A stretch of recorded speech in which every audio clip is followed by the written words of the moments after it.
ہماری ہر ابتدا کربلا، ہماری ہر ایک انتہا کربلا، ہماری ہر ابتدا کربلا، ہماری ہر انتہا کربلا، جہاں اہل حقا کے جلوہ کریں، جسے اہل دل اپنا جادہ کریں، جہاں سر بکف سر کو اونچا کریں، جہاں گردشیں آ کے سجدہ کریں، وہ محور بنی ہے خدا کربلا، ہماری ہر انتہا کربلا۔ ہم سب کو حکم ہے کہ زندگی میں ایک دفعہ کربلا ضرور جاؤ، کم از کم ایک دفعہ حتمن جاؤ۔ کربلا تاکید ہے، یہ اس باب سے نہیں ہے کہ کربلا جائیں تو زیارت امام معصوم ہے، حاجتیں پوری ہوتی ہیں۔ حاجتیں ہر جگہ پوری ہوتی ہیں، آپ بقیع میں جاؤ حاجتیں پوری ہوتی ہیں، مدینہ میں جاؤ حاجات پوری ہوتی ہیں، کوئی بھی زیارت ایران عراق کے کر کے آ جاؤ جہاں معصومین ہیں، اولیاء اللہ ہیں، وہاں ثواب ہے۔ زیارت کا فلسفہ ایک جیسا ہے، لیکن کسی مقبرے میں اس طرح نہیں بلایا گیا کسی جگہ بھی کسی زیارت کے لیے۔ اب ویسے جہاں جہاں مقبرے ہیں وہاں لوگوں نے خود سے اپنے شہر کے مزار کی رونق کے لیے بہت کچھ کر دیا ہے اور تمیز ختم کر دی ہے ان مشاہد میں، لیکن دین نے رکھی ہوئی ہے، ائمہ نے رکھی ہوئی ہے۔ خود ائمہ اطہار علیہ السلام سید الشہداء کے مزار کو اپنے لیے وہ حیثیت نہیں دیتے تھے جو اپنے مزار یا دیگر ائمہ کے مزار کی ہے۔ مثلا امیر المومنین پہلے شہید ہوئے ہیں، امام حسن علیہ السلام پہلے شہید ہوئے ہیں، امام حسین بعد میں شہید ہوئے ہیں، اور بعد میں آنے والے ائمہ اطہار، اب ان کے سامنے کم از کم 3 مزار تو تھے، امیر المومنین کا مزار ہے، امام حسن کا مزار ہے، وہ امام حسین کا، لیکن ائمہ اطہار جو بعد میں آئے وہ سب خود بھی زائر حسین بنے اور ہم سب کو بھی دعوت دی کہ کربلا ضرور جاؤ زیارت سید الشہداء کے لیے۔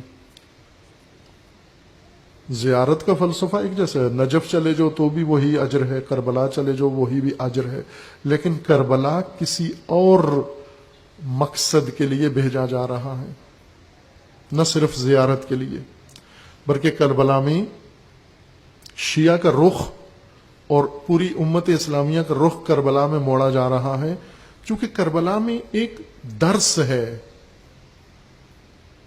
کربلا میں ایک تحریر ہے۔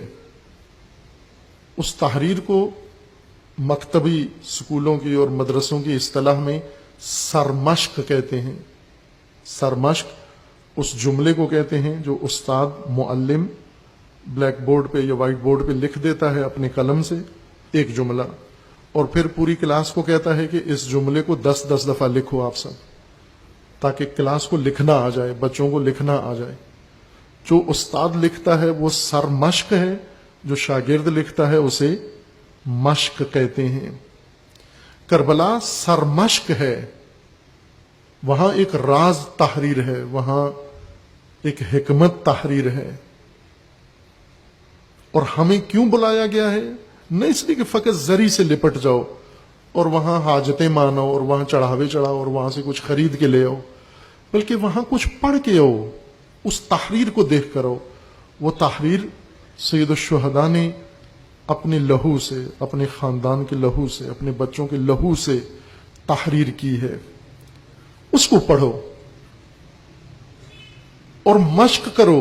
سرمشق اس وقت شاگرد کے لیے مفید ہوتی ہے کہ جب معلم 1 دفعہ لکھتا ہے اس شاگرد 10 دفعہ لکھتا ہے، بلکہ اگر سست شاگرد ہو تو اسے 100 دفعہ لکھوانا پڑتا ہے تاکہ تجھے بھی ازبر ہو جائے۔ وہ 100 دفعہ اس کی مشق کرو،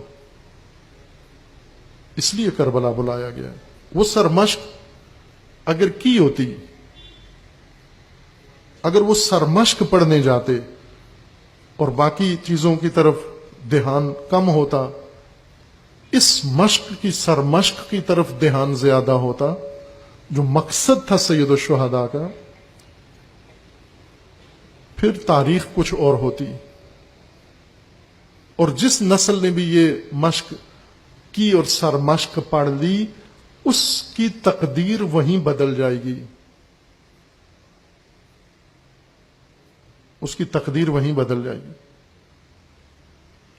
لیکن جس نے بھی نہ پڑھی یا گیا ہی نہیں اور گیا اور وہ سرمشق نہیں پڑھی، وہ جملہ نہیں پڑھا، وہ عنوان نہیں پڑھا اور واپس آ گیا، اس کی تقدیر وہی ہوگی جو حاجیان مکہ کی تھی جن کو چھوڑ کر امام حسین علیہ السلام جا رہے ہیں، ان نیک لوگوں والی اور نیکیاں کرنے والی۔ ہماری کیوں اس طرح بن گئی تقدیر؟ اس لیے کہ ہم نے وہ سرمشق نہیں پڑھی۔